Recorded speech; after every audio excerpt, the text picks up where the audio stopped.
When our best fur friends leave our world, many of us are left wanting one last scritch, one last hug, one last walk together. One Last Network is a space for pet guardians to honor their pets in their senior years and to cope with the days leading up to and after their passing. Here's your host, Angela Schneider, founder of One Last Network and Big White Dog Photography in Spokane, Washington.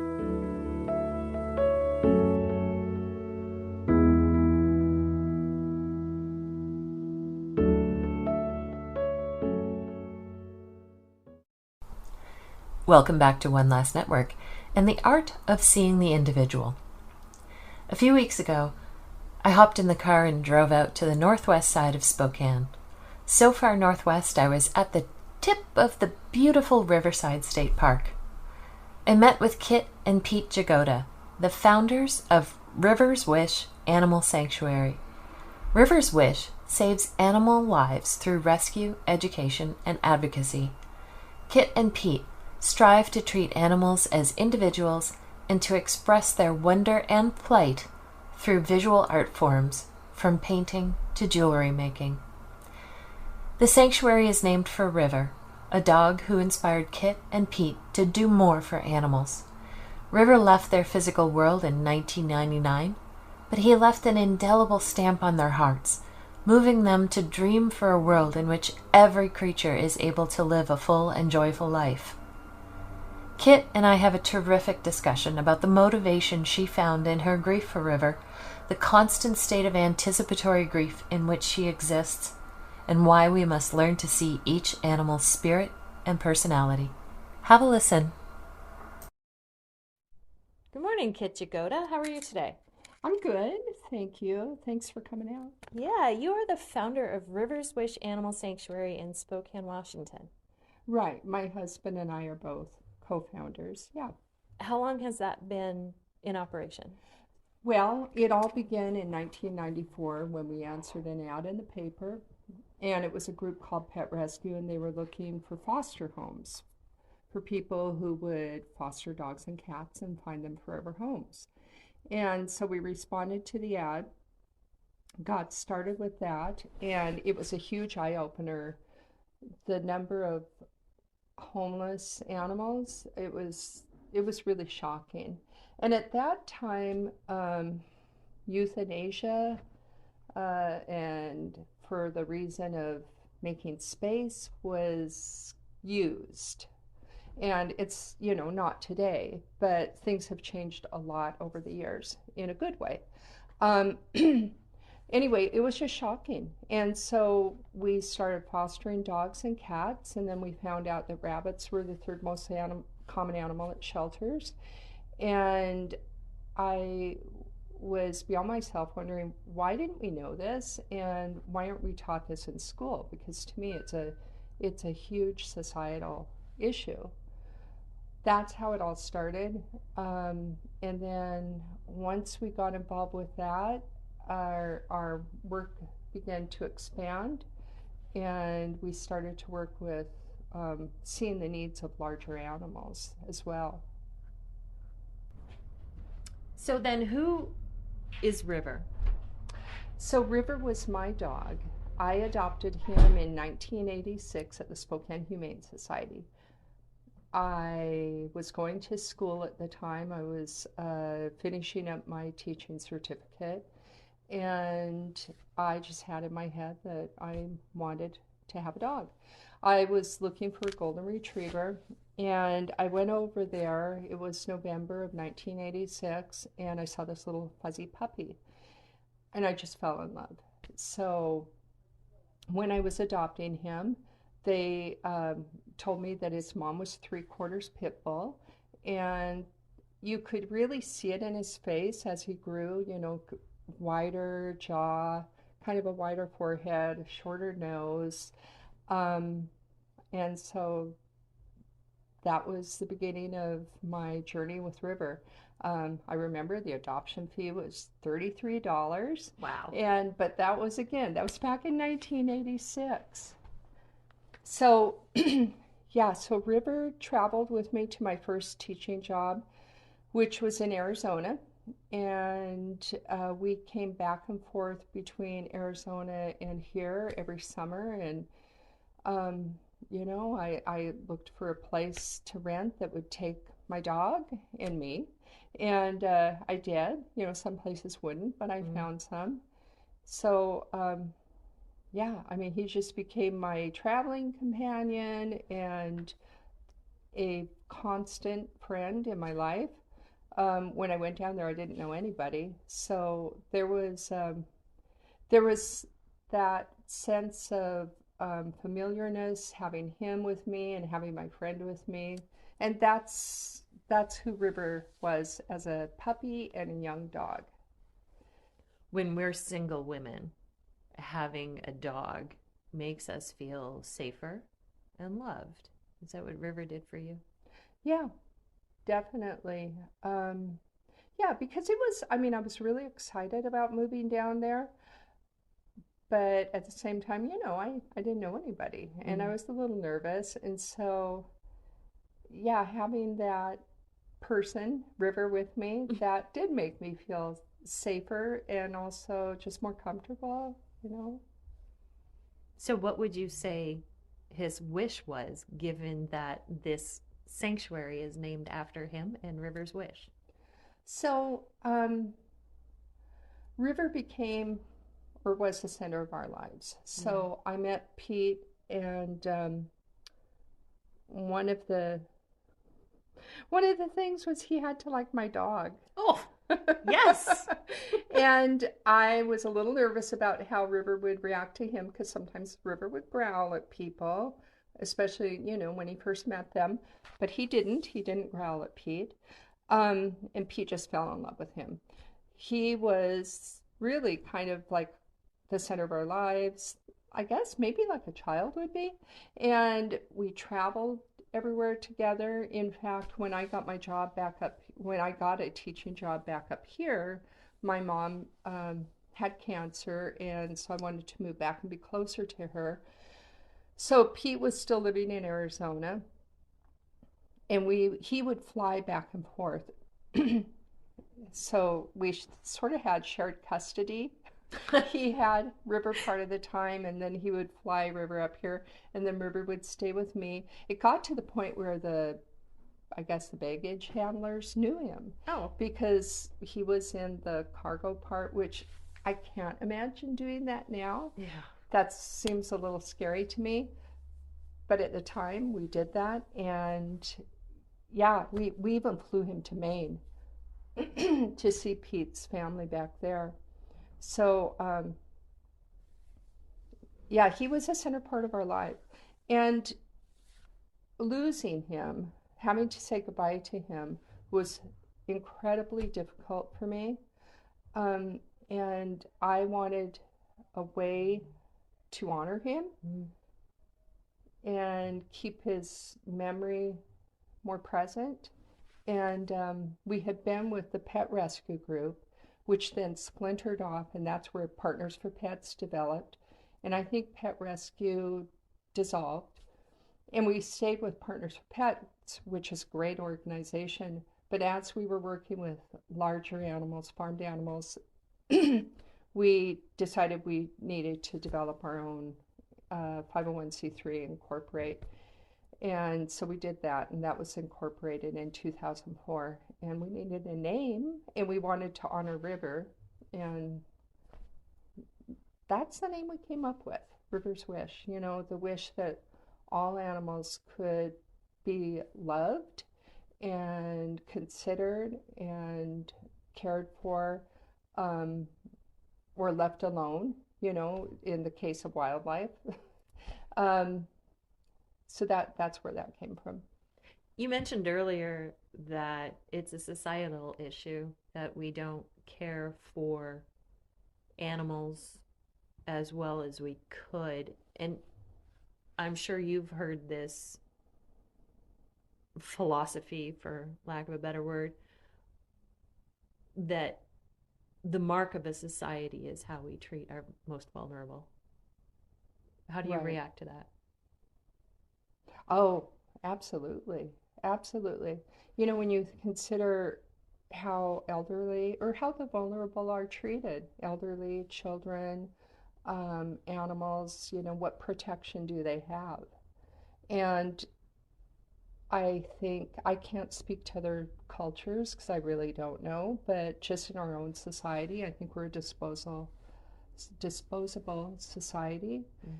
And unfortunately, there's not the laws to protect animals that there really needs to be. And so many are treated cruelly or discarded, people breeding and animals becoming homeless because there's not enough homes. There's so many. And right now, it's really bad. Shelters and rescues and sanctuaries are at capacity. Mm-hmm. And that's an indication of probably the rush to adopt animals as companions during the pandemic and then not knowing what to do with them when we went back to work and the economy. I guess so. I mean, that's what I've heard. Um, as far as rabbits go, so we were a part of the House Rabbit Society, and we believe in their philosophy of adopting. We have them spayed and neutered and adopting them into homes where they'll be a part of the family, much like a dog or a cat. And I really thought with our education in that regard that we were getting somewhere. I do not go on Craigslist, but I will say that a time or two when I occasionally see it or I'm directed to it, it's unbelievable the number of animals or rabbits that are being advertised because, somebody's breeding rabbits or whatever, and it just makes me sick and so sad because I visualize these animals, and I don't know if that's just because I'm a visual artist or just everybody does that. And I imagine them, I imagine maybe what their emotions might be or what kind of plight they might be facing. It's sad. Thank you for bringing up the aspect of art. I know that it is very tied to what you do at Rivers Wish with your annual fundraiser, which I would love for you to talk about. Is your art therapy for the world in which you live and river and all the things? Well, when I have an opportunity to create, mostly it's with painting, and I find it to be cathartic, but I want to express the feelings that I have about animals through a medium that maybe I can't articulate and with words. And so for me, it is. I'm also an art teacher. And so, that's what I do and have been doing for 36 years. And we also have art and animal workshops for young people out here that we offer through Spokane Art School. And then my husband is also an artist and teaches out at the Spokane Falls Community College. And then a lot of his work is also informed by our experience here and our experiences with the animals and how I don't know how to explain this, but how this experience has affected us very deeply in a spiritual way. And the life and death cycle and how it's all interconnected and we're not separate from it, but become a part of it. So, yeah, I think visual art is definitely our way of expressing. And it's hopefully people can feel that sense of, connection maybe through some of the work or maybe some compassion. You mentioned the life and death cycle. When River left your physical world, what was that like for you and how did you manage your grief then?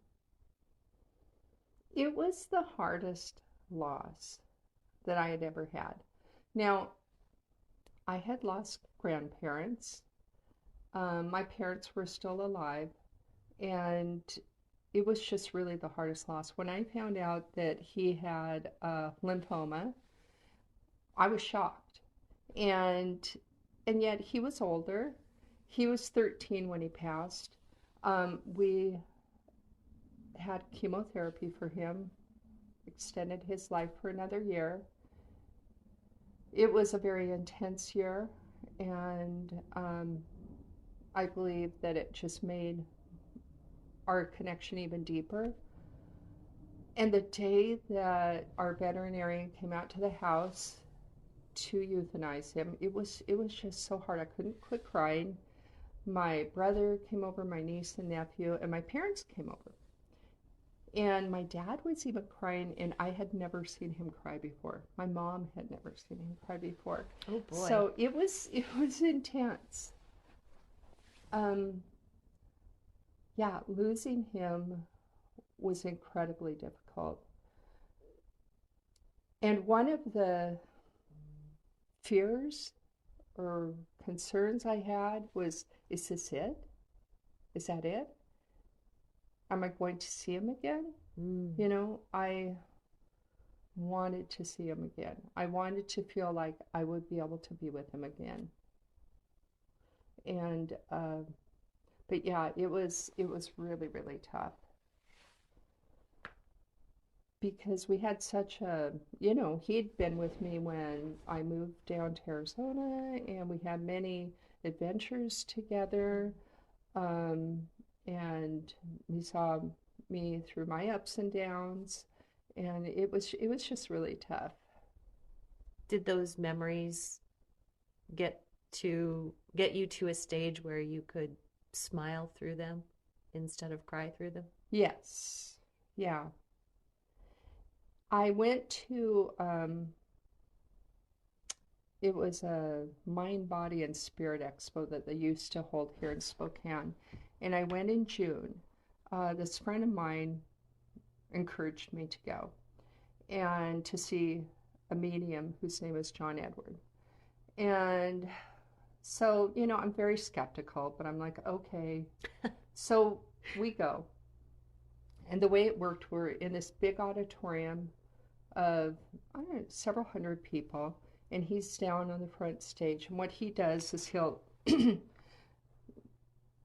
he will go to a certain area where he's getting some messages, and he'll start describing things, and the person should only answer yes or no.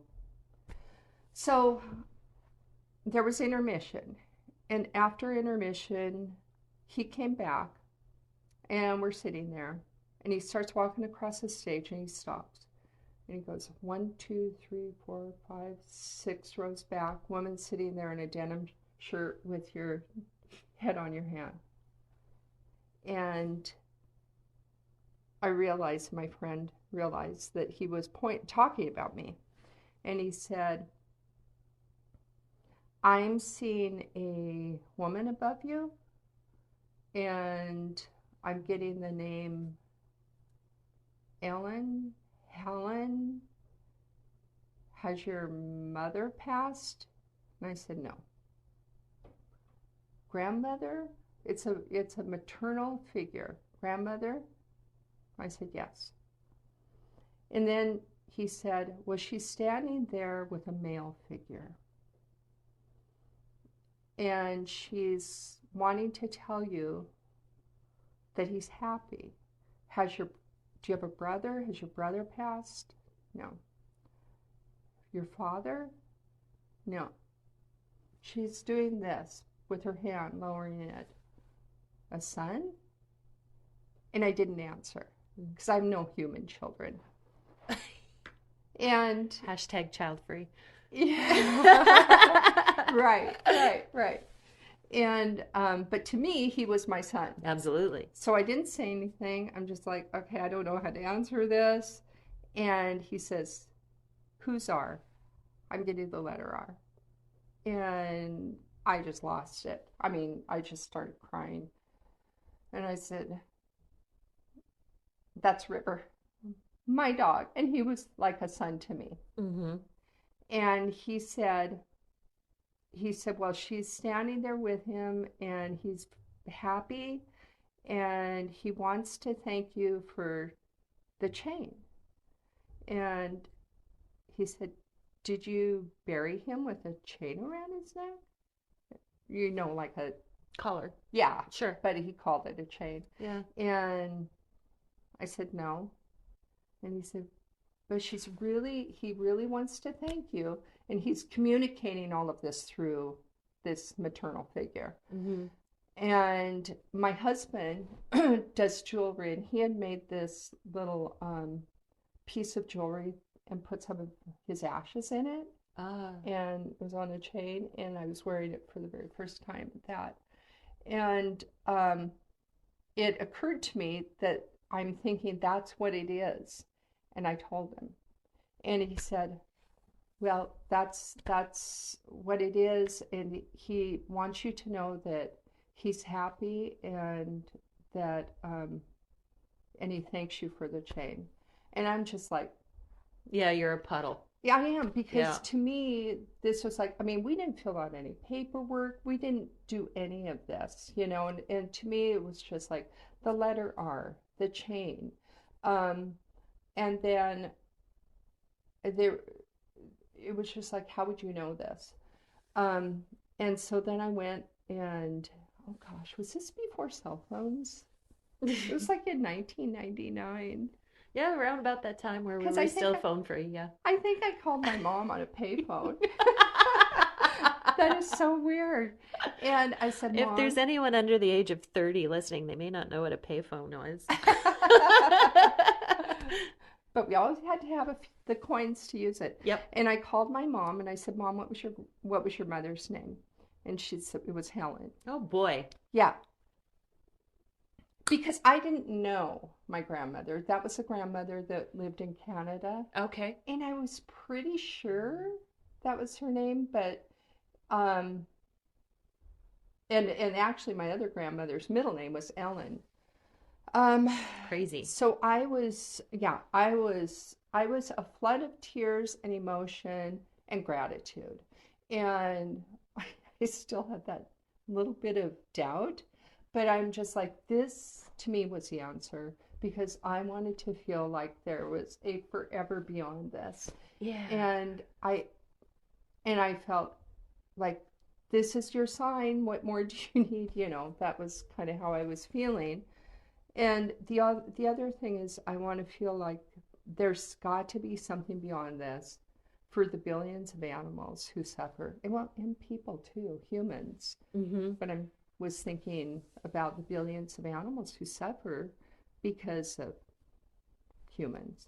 Right. And I, how is it that so many could just be brought into the world just for exploitation? So from there, I went over. Pete had a booth at Art Fest, and I went over there and I told him, and I've held on to that. I've held on to that experience, and I feel very fortunate to have had it. I told my aunt about it. She was a Catholic nun, and I thought, should I tell her? Because she might dismiss it. And she said, well, some people have a gift. Wow. Yeah. And so that has made a big difference for me. Just feeling that, there's something beyond this, and that his spirit is in a good space. The other thing John Edwards said was that, say his name. They like to hear their name. Yeah. Yeah. And my grief mentors say their name because it keeps them alive for us. So yeah. I'm sure he was getting at something similar to that as well. Mm-hmm. And so now you have this big, beautiful farm on the west side of Spokane where you give a home to animals who might not otherwise have one. You care for them through to the end of their lives. And I'm sure some lives, as they come to you for care, are shorter than others, which means that you often deal with anticipatory grief and loss grief. What is that like to exist in that world? Early on, when we got involved with this, it was, I don't know, shocking. It was just like, wait, how did this happen? And it still has that element of shock. But I feel like since we've been doing this and we have lost, various animals due to age-related health issues, but there's also been sudden losses that were unexpected. I don't know how to word this because, like I said, I'm not that articulate, but I feel like that's our equine vet right there. But I feel like that doing this puts us more in tune and more of a part of the natural world. And in the natural world, experiencing the life and death cycle is, it just feels like you're right there. You're part of it. You're in the front lines or whatever. When you hear someone says, oh, I can't get another dog because it was just such a heartbreaking loss and everything. And I understand that. Mm-hmm. But doing this, you realize how many animals there are who do not have a home, who do not have that love that someone could share with them. And so we're able to live in that space of, I guess, accepting the fact that there's grief and sadness all the time. Yeah. I read something the other day, something about, I have this expectation that I'm supposed to be happy all the time. And I know that I used to think that. And like, what's wrong with me? Why aren't I happy? I feel like a better word is just maybe reality, reality being present. The animals make you present because they are present. There's nothing superficial about them. So I just feel like this life and death cycle is, we've grown to be familiar with it and expect it, anticipate it, but do our best to make their lives as good as we can. I don't know if that really answers. Has it changed your perception of your own life and mortality? Well, I think about that a lot. And, as we get older too, we develop succession plans for our organization. We want it to continue. And so, we realize that we're part of that life-death cycle too. That's still a hard one. So it's like, no, I'm right here. We're having we're talking on the podcast. Everything's good. Yeah. So that's a tough one. One of the things that happens is it is always hard to lose an animal, and when it's not, then that's not good, because then it feels like your emotions have just been cut off. We have a lot of senior animals, and we've recently had to say goodbye to 2 elderly sheep who came to us from a sanctuary in Montana in 2014 when their director passed away. And they were Tracy and Bonnie. We don't know exactly how old they were. They came here in 2014 and they were already adults. And there's a gal who comes over from Montana who had worked at the sanctuary, who visits the animals that came from there. So they were well into their teens or late teens. And it was so sad to have to say goodbye to them. But I'm grateful that we were able to provide a space for them in so that they could live to an old age. Mm-hmm. So many animals are not allowed to live old, to grow old, I should say. Yeah. You know, a couple of the large pigs that we have, who you'll meet Vegan.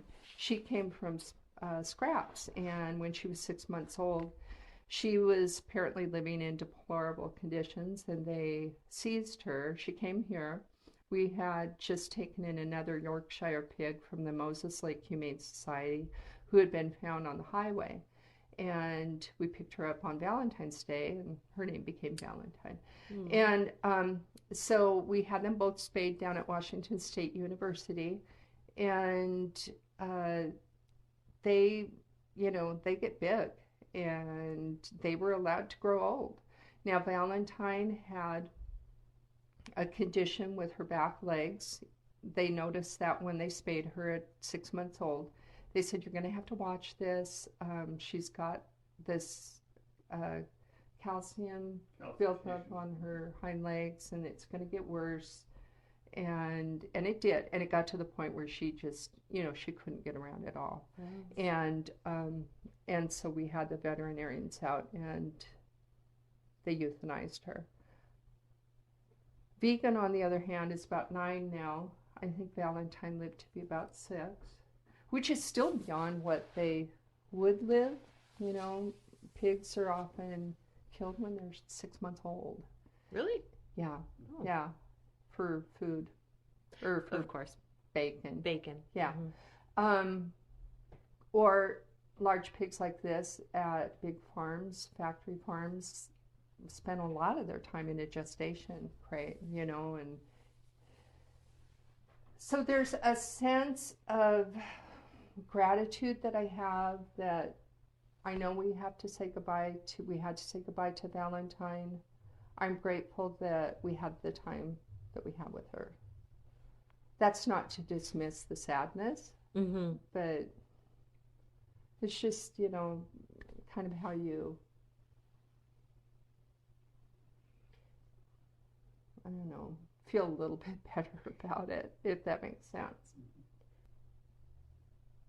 After we experience loss, one of my mentors, David Kessler, believes that we have to find meaning in our lives as inspired by the being we've lost. Does every animal that crosses through the River's Wish farm bring meaning to what you do and who you are today? Mm-hmm. Yeah. Yeah.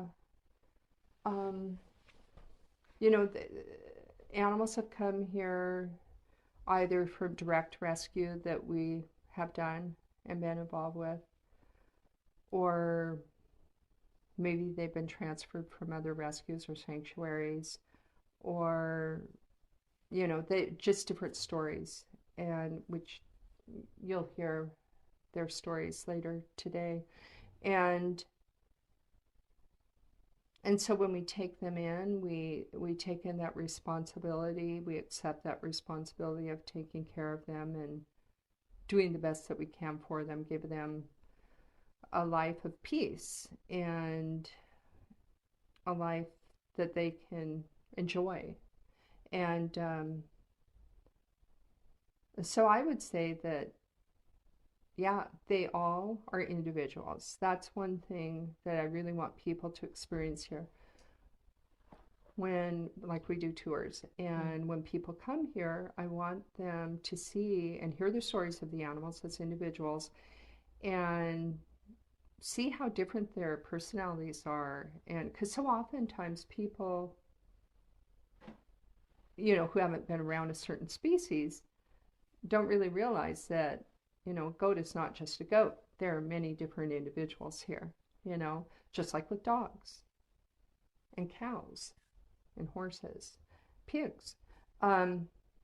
So I don't know if that really answers the question, but we see them all as individuals and we respect them, and every individual who we have to say goodbye to, um, it leaves a little hole in our heart. There's sadness, definitely. Um, What is one last thing you can leave with my listeners?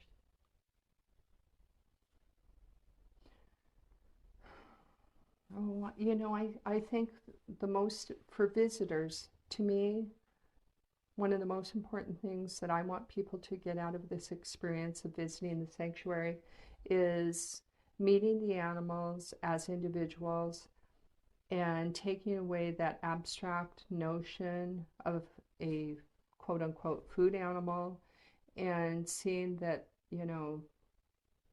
Violet the turkey is a character. She's loving. She can also be moody, but all of us have those times. And, but yeah, she's different from Blossom. The goats all have different personalities. The horses do. The cows do. So, just to see the animals as individuals rather than a number or an abstract notion.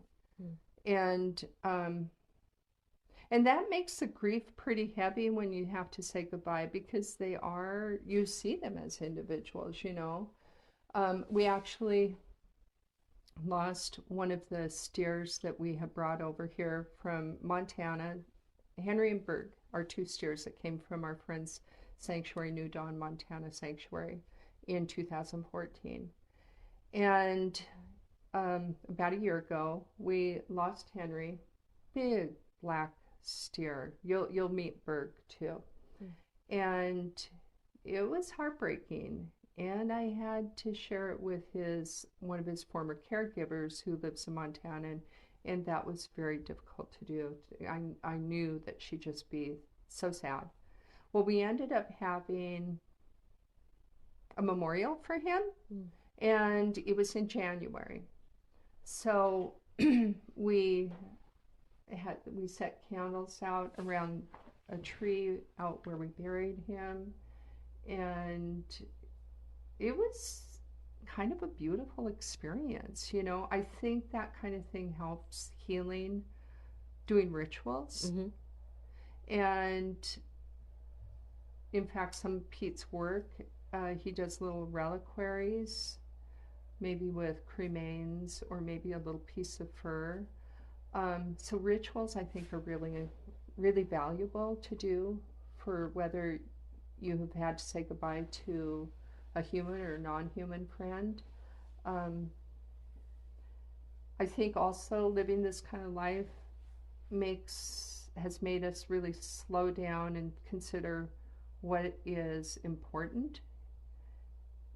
Is it the bling out there? And sometimes I think, yeah, I want that. But this feels really, really central and grounded, and like I say, the animals keep you present. Yeah. So I would really love people, so much. Like I said, I'm a teacher, and I work with elementary kids, and so much time is spent screen time, video games, and it's sort of separated people from the natural world.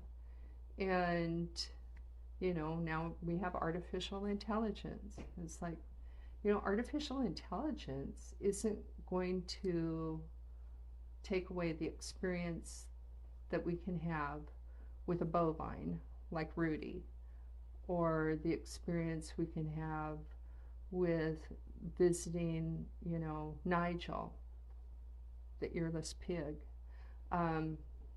At least I hope to God it doesn't. That would be too bizarre. But right. Or when your best days are spent hiking with your dog. Yeah. Yeah.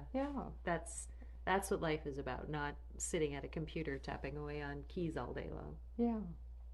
It's the experience. Where can people find River's Wish, and how can they help River's Wish?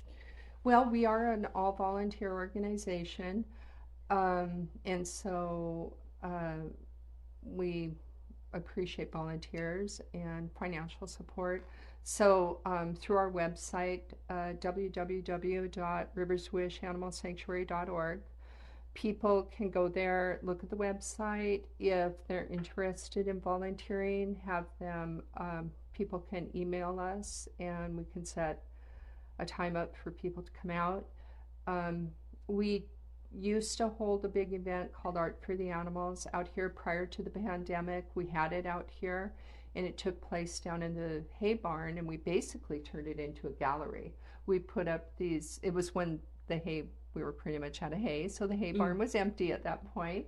And so we cleaned that up and hung art, and it was we'd have it catered, and it was a good time. And then it moved online. So we're looking at doing it in person again next year, maybe at a different venue. I'm not sure. We do have an event in the fall called Thanksgiving of Compassion with a Harvest for the Animals, and that takes place in October. And that's a really nice event for people to come out and mingle with the animals and hear their stories. So we're also on Facebook and Instagram. We don't have set hours because, like I said, we're all volunteer. Awesome. Kit, thank you so much for chatting with me today. Well, this is wonderful. You. Thank you, Angela. To sit with Kit and Pete and to tour Rivers Wish Animal Sanctuary is to feel a true sense of calm amid the chaos of today's life. To understand that humans and animals coexist, not in a "you are food to me" manner, but rather in a way that puts a story, a personality, and a face behind the abstract notion of each animal species. It is to realize that an animal has thought, awareness, and emotion, facets that are too easily dismissed in a society that sometimes chooses convenience, technology, and disposability over true connection.